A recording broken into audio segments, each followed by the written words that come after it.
We're going to get started officially. Welcome to MANP Connects. My name is Jennifer Hutchins. I'm the Executive Director of the Maine Association of Nonprofits. And we have a very special MANP Connects for you today. We're partnering with our dear friends over at the Maine Philanthropy Center. And co-hosting with me is Megan Shore. You want to introduce yourself, Megan? Sure. Good morning, everyone. I'm very happy to be here with you, Jennifer, and with all of you to talk about election season and getting out the vote. And I am the strategy and I'm the strategy and policy director at the Sewall Foundation, and I also serve as the chair of the advocacy committee with the Maine Philanthropy Center. So really excited to be working with funders and nonprofits together. Great. And I think you'd like to start us off with a land acknowledgement. Yes, I would.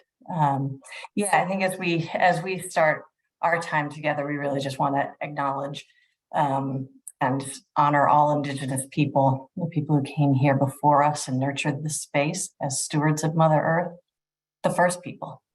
We make this acknowledgement aware that this land is unceded and on the continual violations of water, territorial rights, and sacred sites in the Wabanaki homeland. Maine Philanthropy Center and Maine Association of Nonprofits and all of our work exists within this unceded territory.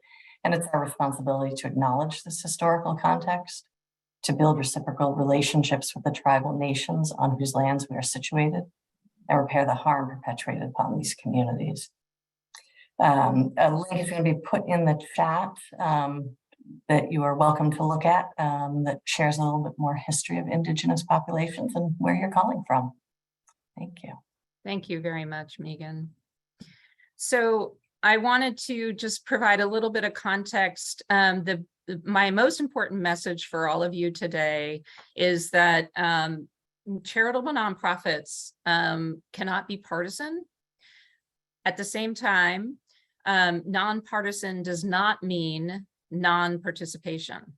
Okay, and so that's the biggest message I have for you today, is that charitable nonprofits have every right, and some people would say responsibility, to promote and be civically engaged. We're here to bring home that message, provide you with some practical information about that, as well as some examples of your colleagues who are very engaged in that.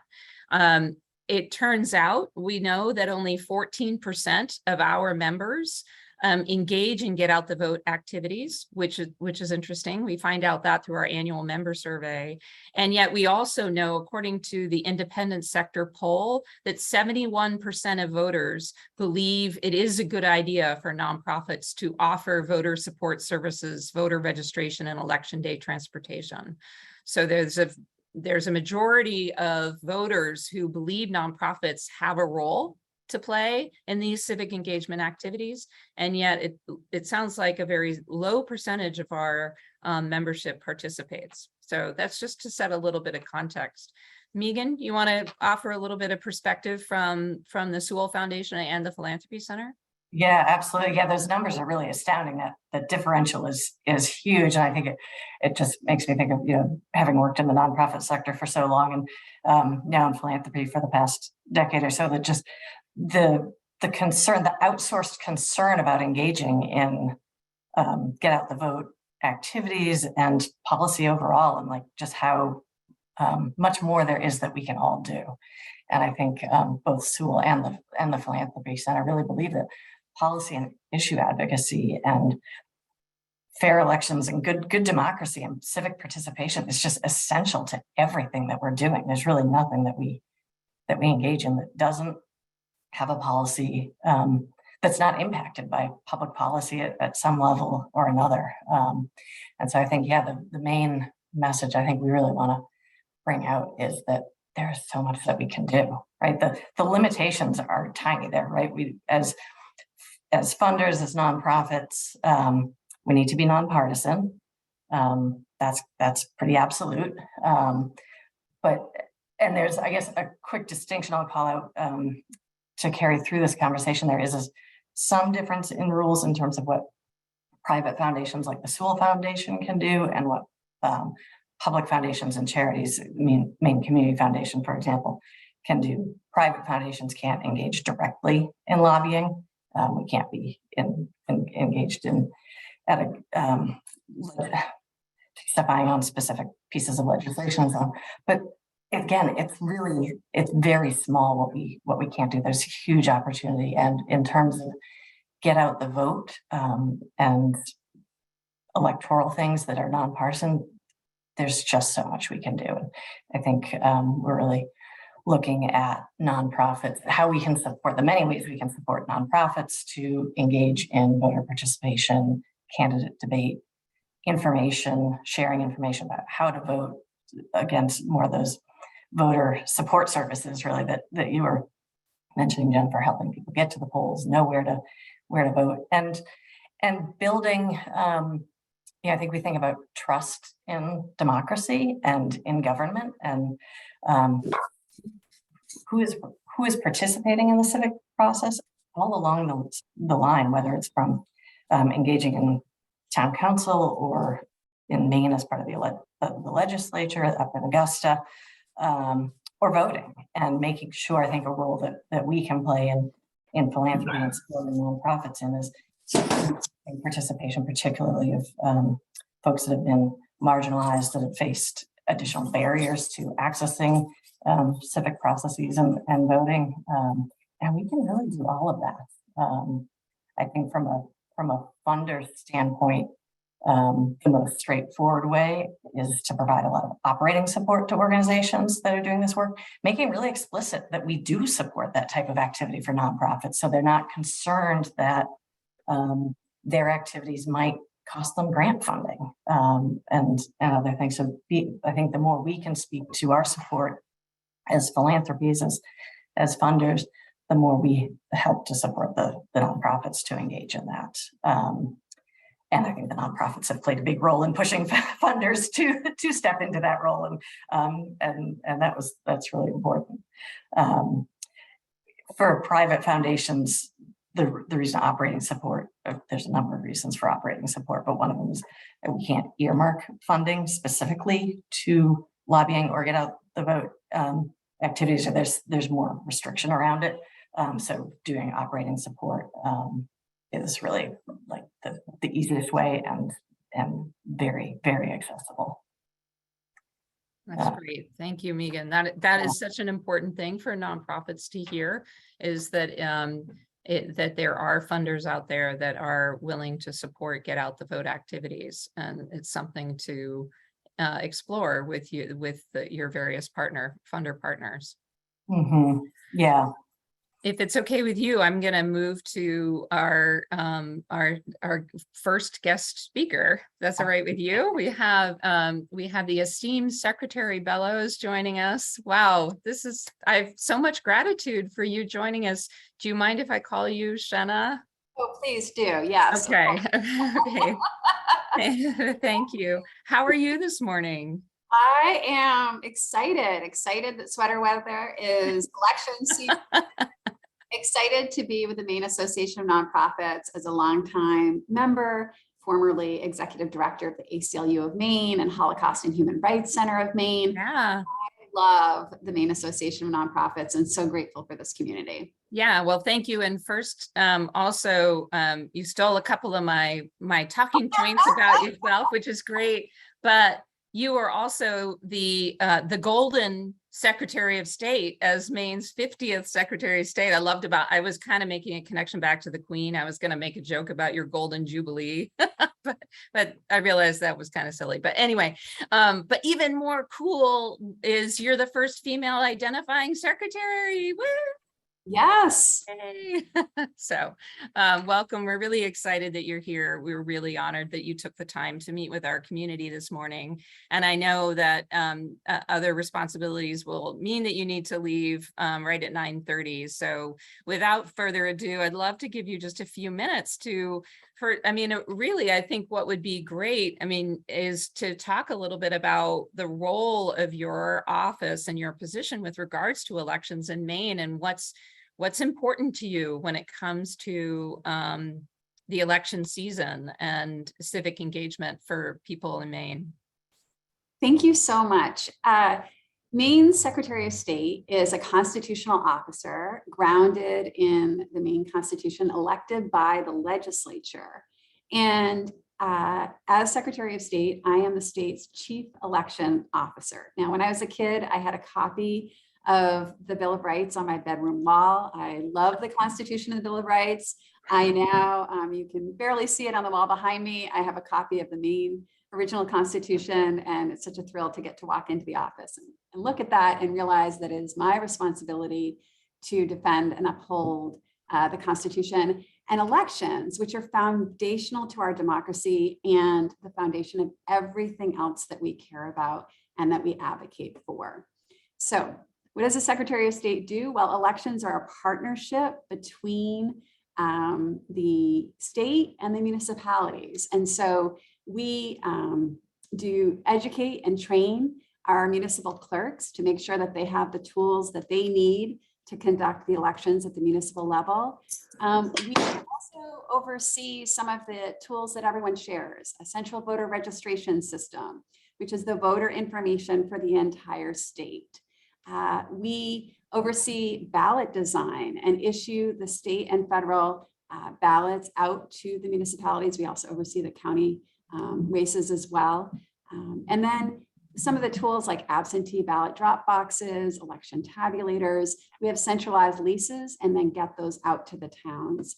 Then we engage in monitoring all of the election rules and guidelines for the municipalities. And then of course, tabulating the vote and certifying that election after the election happens so that every Mainer knows that they have the ability to register to vote, cast their ballot, and have their ballot be counted fairly. And when I say every Mainer, I mean every Maine citizen, United States citizen, 18 years or older on General Election Day, November 8th, and a resident of the state. In Maine, we are one of only 2 states in the country where no Maine citizen ever loses their right to vote. Every Maine citizen can participate. That's great. Thank you very much. Now, Shenna, as you know, our audience today is made up primarily of charitable nonprofits and private foundations. And with your experience, particularly already running nonprofits, from your perspective, what are some of the things that you would really encourage nonprofits? Because you also understand the challenge of being nonpartisan and the responsibility, the big responsibility that goes along with that. So from your experience and from your position in wanting to foster fair and safe elections in the state of Maine, what would you encourage nonprofits to think about? I think there are 3 functions in our elections and democracy that nonprofits should feel very safe and on solid ground in participating in. First and foremost is, of course, public education, making sure that voters, that Mainers understand the issues that you are working so hard every day to support and promote. Public education, including for candidates and for elected officials, making sure that they have information. Now, of course, you can never advocate for the election or the defeat of any candidate. That's what a 501c3 is not permitted to do, is advocate for the election or defeat of any candidate. But you can engage in public education and making sure that voters have information about the issues that impact them and why it's important to get involved. The second thing, and I think this is hugely important, is facilitating public access to our elections, whether that is through nonpartisan voter registration. I know you're going to hear from some advocates who are very much involved with that, whether it in our goal at the Secretary of State's office is to make sure that every Maine citizen has that opportunity to register. And of course, Maine has same-day voter registration. You can register at any time up until and on election day. We have registration now at the Bureau of Motor Vehicles automatically, since people are at the Bureau of Motor Vehicles have to demonstrate their citizenship and their residency as a qualification when they're applying for a license or ID. You don't have to be a citizen to get a license or ID, but you have to demonstrate your legal status. So we know who is or is not a citizen, and then we can automatically register people to vote there.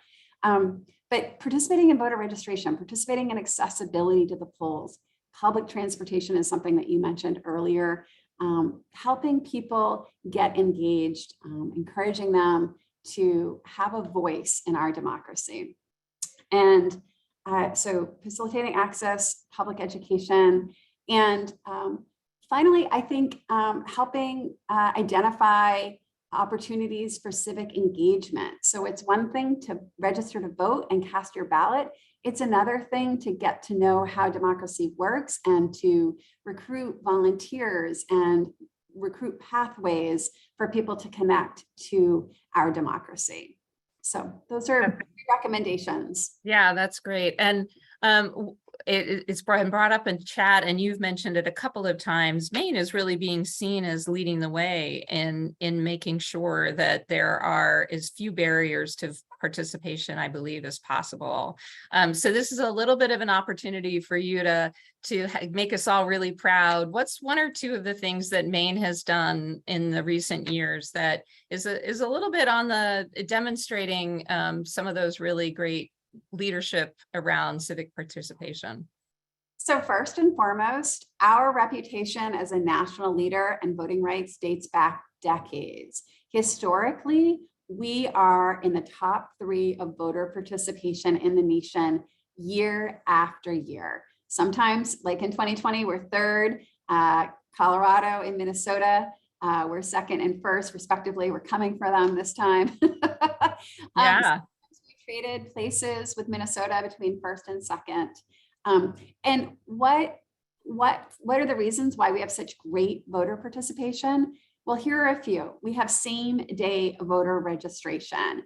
That means people can register to vote and cast their ballot on election day. And that is huge.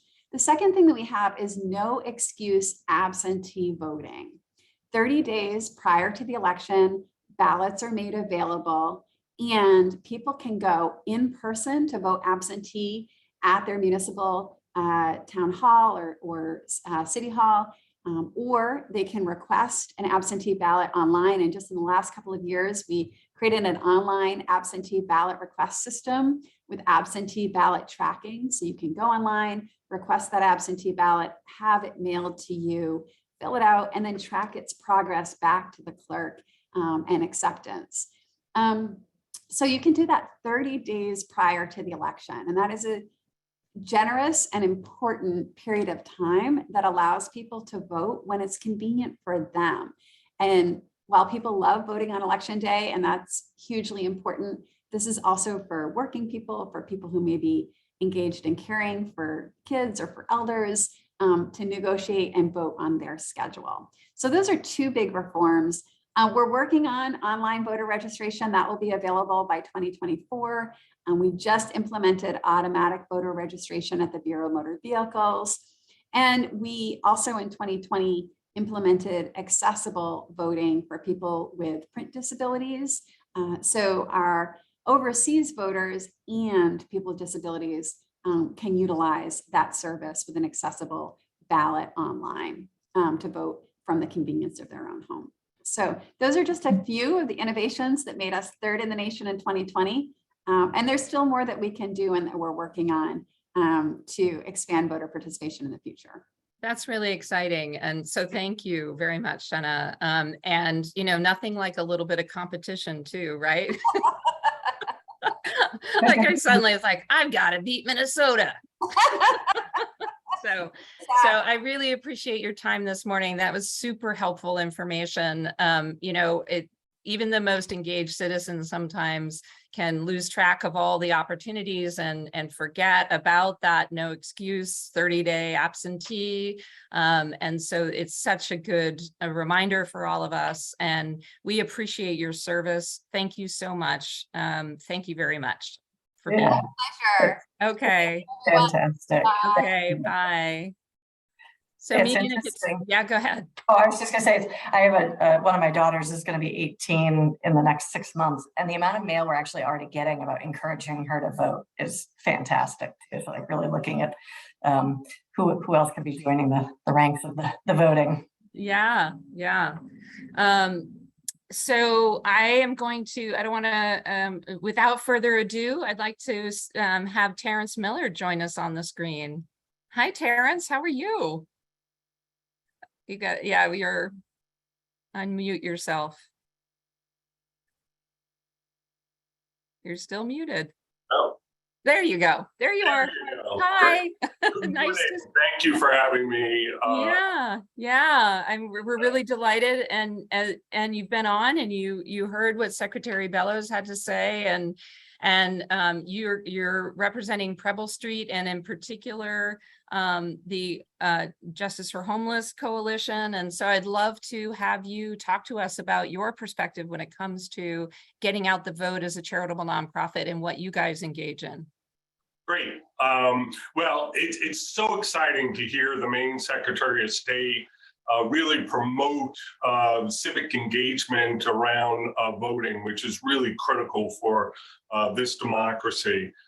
The very first thing that Preble Street does and has done for years is Preble Street Votes.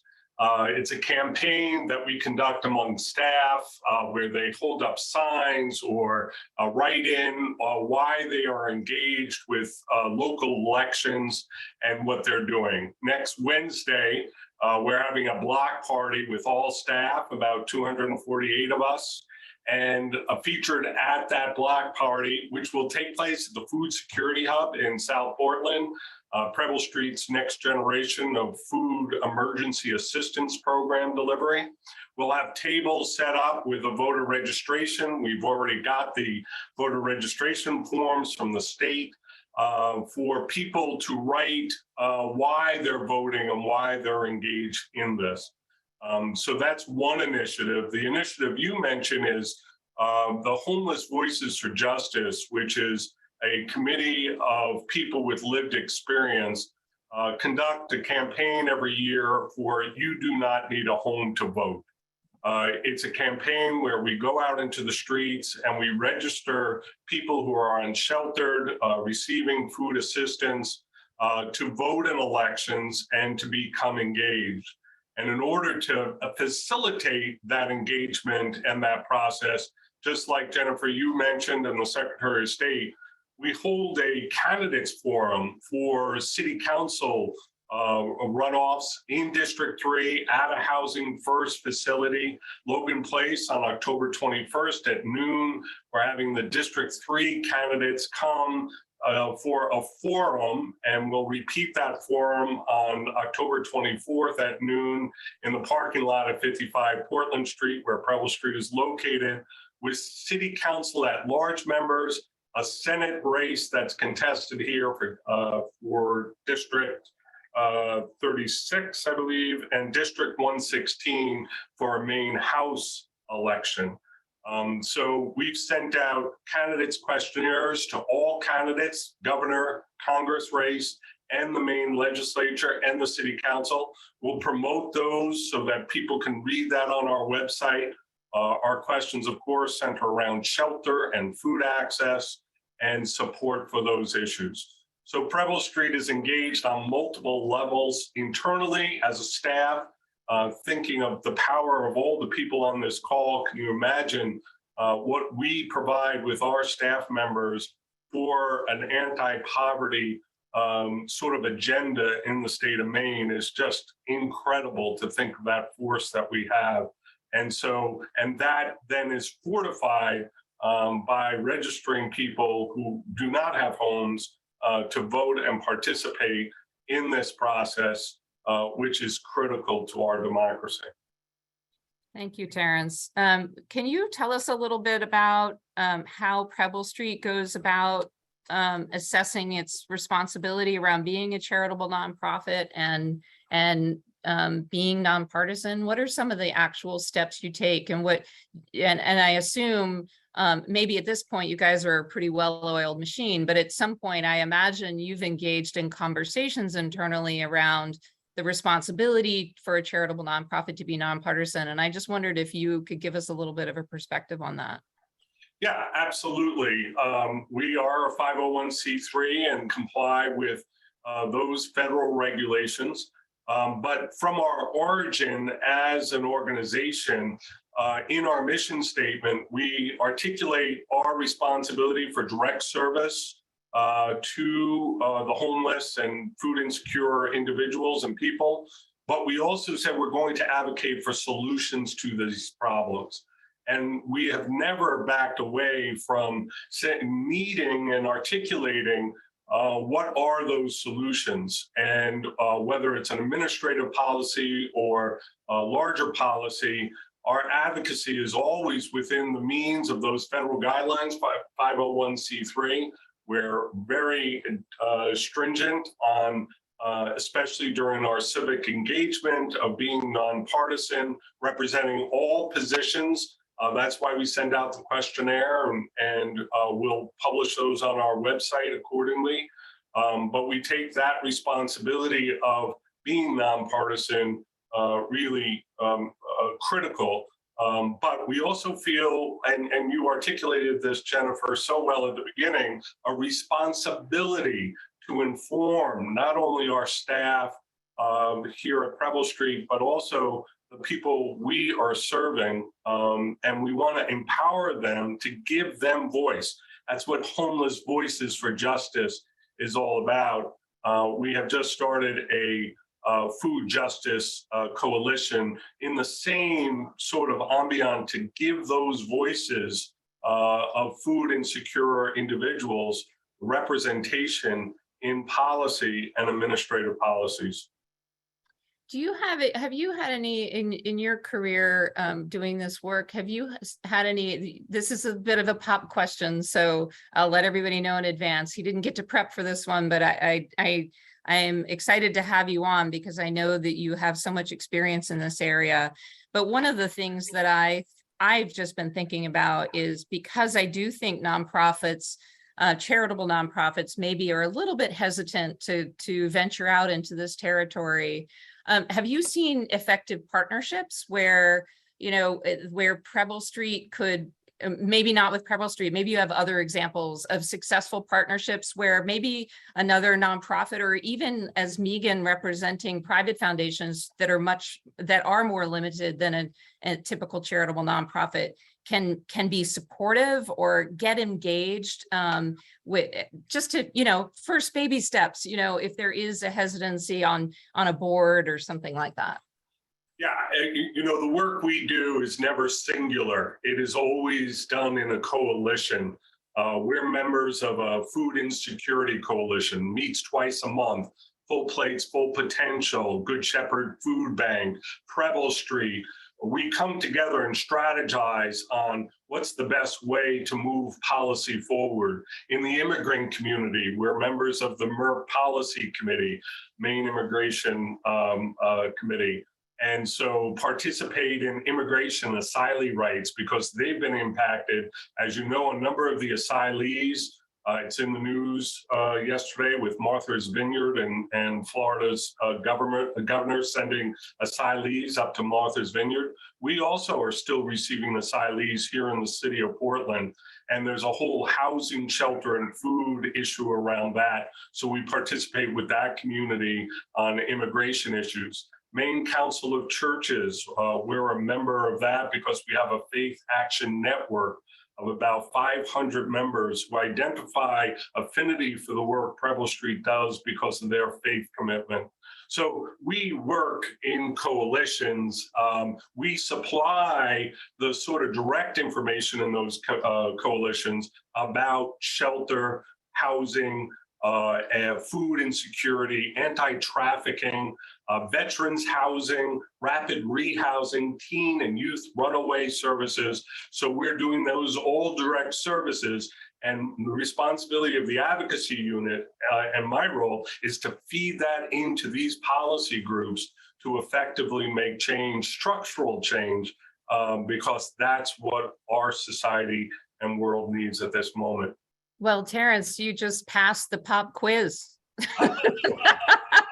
That's so impressive. I really appreciate that. And my colleague, Mary Alice, already beat me to this. MANP keeps track. We try our best to keep track of alliances, collaborations, and coalitions like this.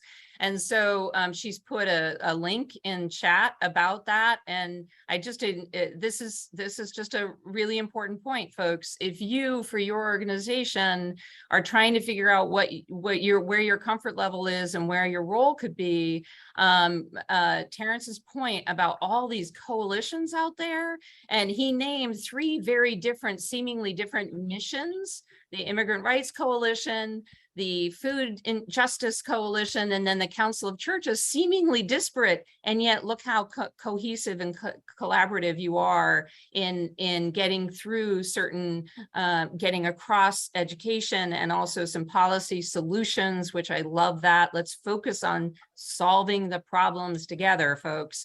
So one idea is, if you're trying to get your feet wet in this work, is looking for some of those alliances where you could reach out and say, hey, we're trying to figure out what our role might be. So thank you for that.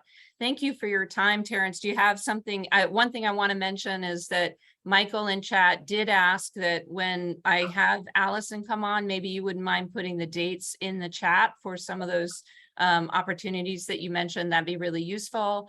And do you have any concluding remarks before I go to our next guest? No, I just want to reemphasize the importance of our community as a nonprofit community in participating in civic engagement.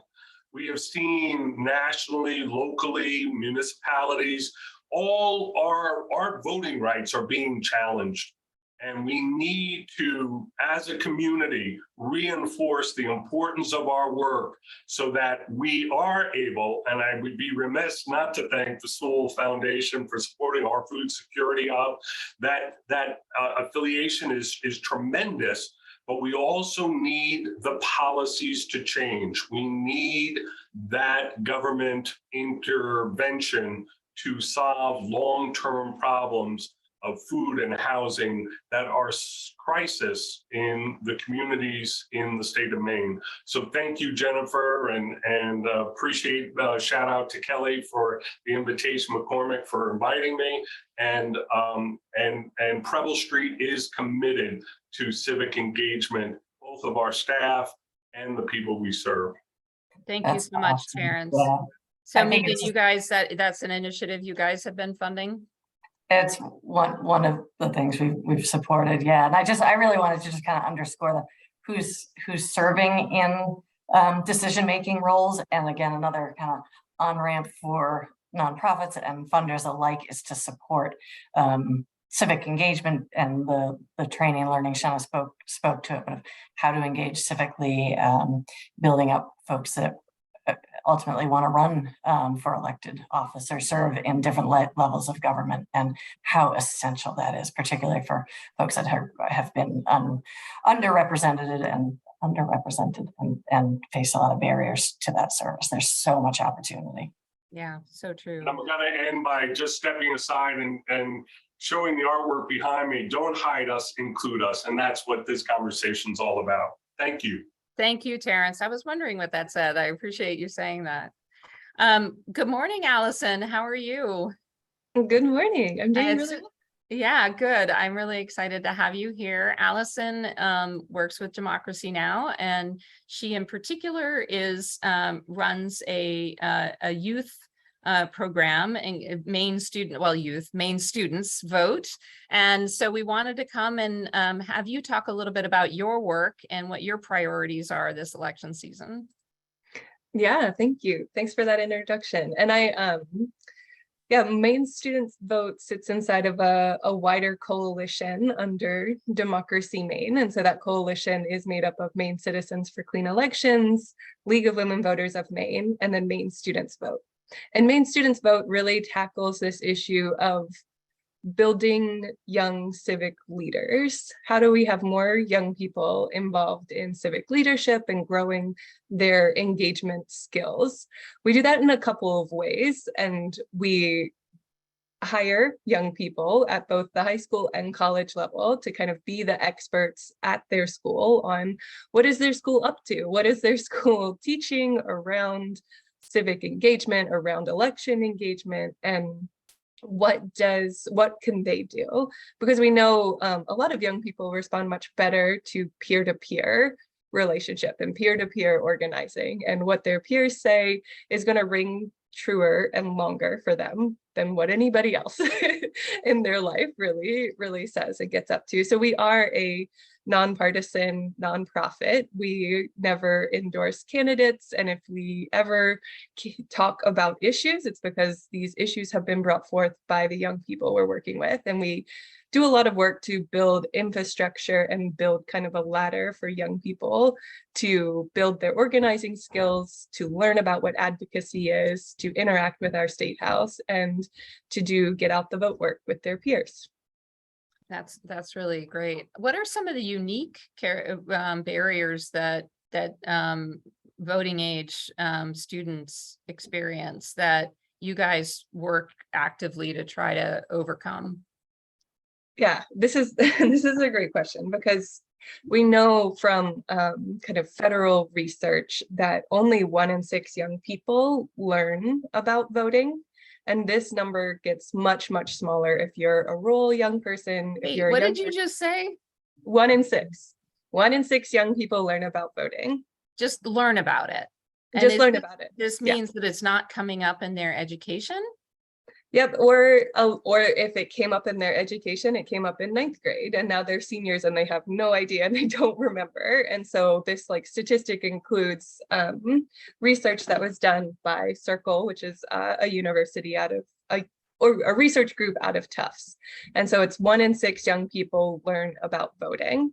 And so that can be in a generalized sense that that statistic also gets worse if you're a rural young person, if you're a young person of color, or if your parents didn't go to college and you don't have that college degree marker is often a marker of families who are participating in voting. And so if your family doesn't participate in voting, you're less likely to have that knowledge. And when I work with a lot of young people, I'm on college campuses, and I'm in high schools a lot. And I'm like, the first question I ask a lot of young people is, did you vote in this last election? And a lot of young people will be like, oh, no, I didn't. And I tend to ask why. And one young person told me a story that really stuck with me.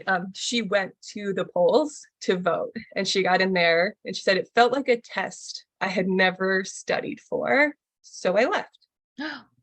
And so she left without voting. And so that's what I really want to work to prevent in the future, because we know our we know our election clerks are such beautiful and foundational resources. And so we talk with a lot of young people to let them know, if you do get there and you get nervous and you don't know how this system works, just turn and ask one of the volunteers that are there. Those volunteers are there to support you and are there to help you in accessing and completing your ballot. They won't give you information on what you should vote, but they'll tell you how the system works and kind of give you that reassurance. That I'm so glad you told that story, because I think, and it is related to the population that Terrence is advocating for as well. I forget how intimidating voting polls can be for someone. I personally, because I'm a little bit like Shenna, I grew up with the Constitution on my wall, and so I get super excited on election day, and I get butterflies, and then and now that I'm a middle-aged woman, I get all teary-eyed. But for a lot of people, it's super intimidating, and that just breaks my heart that someone had the analogy of a test. Megan, do you have any reflection on that? I mean, I'm just sort of shocked. It's so important to realize. Yeah, I hadn't thought about it till you said, but it resonates. It's like, oh yeah, and what is how the 1 in 6 stat really sticks out, and what so much opportunity there to make some change I think I just reflect back to my own experience, and like it was when I got to college and there was a group doing get out the vote work on the campus. It's like, oh yeah, I should probably do that. And so just how important that work really is, and providing those tools and understanding of how it works. Yeah. So, Allyson, I have two students at Portland High School, and I'm wondering if there are other people here today who are thinking, ooh, what would I do? How can I find out or make sure that our schools where I live have the information from Democracy Now! And from your project? Do you have recommendations for how people like me and other people who might be on the call today can help you in getting out the message to younger people about the importance of voting and maybe lower the intimidation level a little bit?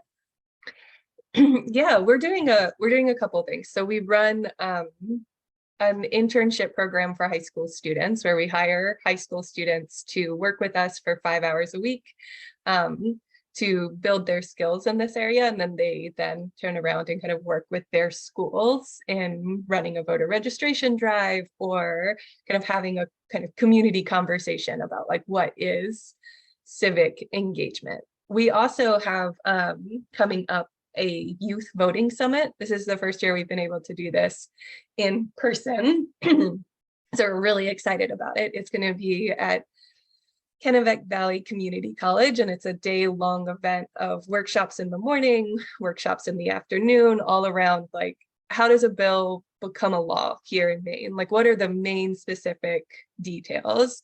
We're also going to have like a what is advocacy, another that's around like what is a citizens initiative. And this is an event where we're going to launch the 4th year of our Maine campus voting challenge. This is a partnership that we work on with Secretary Bellows' office. So Secretary Bellows will be there to launch this challenge. And this is a kind of like a fun competition between our college campuses to see who can have the highest voter turnout rate. And so the campuses kind of compete, and we track that data through the All In Challenge organization, who's our national partner on that.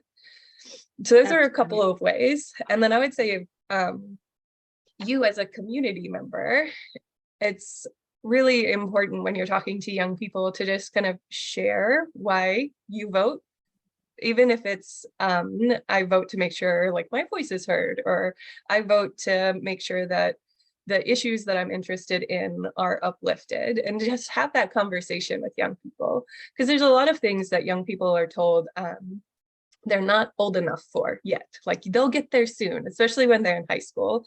We had a young person tell us that she felt like all of her life she was trained to not join in yet. Like just wait a little bit longer.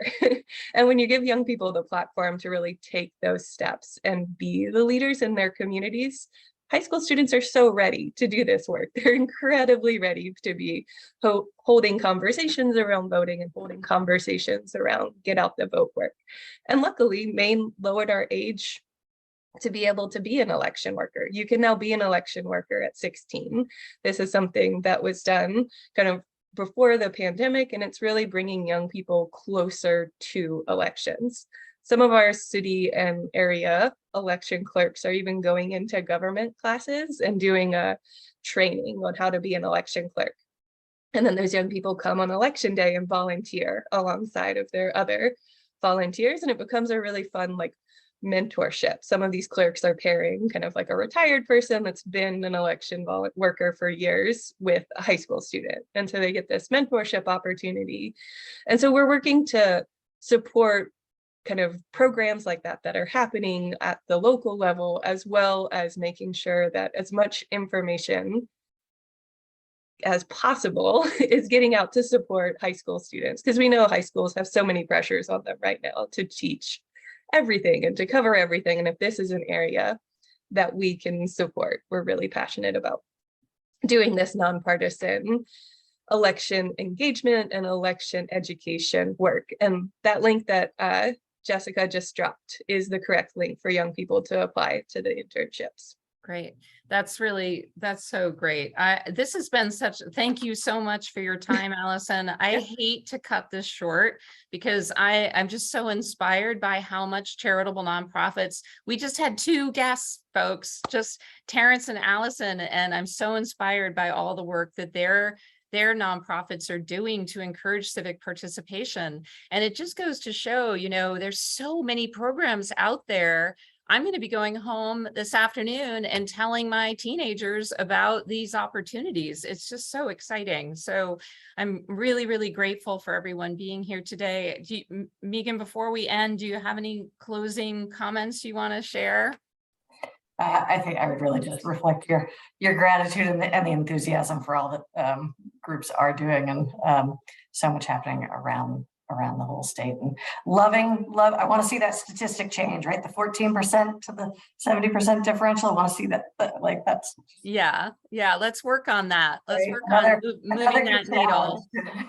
Yeah, and thanks to the Maine Philanthropy Center and the leadership that the Maine Philanthropy Center is really demonstrating with regards to getting foundations involved in advocacy, and the Sewall Foundation's leadership, Megan, is really, really noted, and we have a lot of gratitude for what shared leadership and partnership that you guys are bringing to the field. So thank you so much. I just want to let everybody know MANP has a candidate questionnaire out in the field right now. So you can look up who your candidates are for office in your area. And we really want you, we have a really great goal. We've already have 45 in, and we're trying to surpass our goals from the past. So we could really use your help. If you want to send an email to your local candidate and encourage them, if they haven't already, to fill out our poll. So our questionnaire about their relationship to nonprofits, that would be really great. And we also have a blog post out right now about the 10 ways that we recommend that nonprofits get involved and get out the vote. So we have that all boiled down for you. And then just want to highlight again something that Megan put in chat, and then we gave an example, is MANP. This year, I adopted a policy for staff to get paid time off to vote and to do some nonpartisan volunteering at the polls. So encouraging you to think about that for your staff. I'm running a little late, and I pride myself on getting everybody off because I know everybody wants to start the weekend. And so we'll see you next month on October 21st. Thank you again to Harvard Pilgrim Healthcare, Maine Biz, and Whipley. Excellent, excellent coffee mug right here. And it's been great to see you all. Have a great Friday. Thank you again, Megan. It's been fun doing this with you. Thank you. It's been great. Yeah. Okay. Take care. Bye. Bye.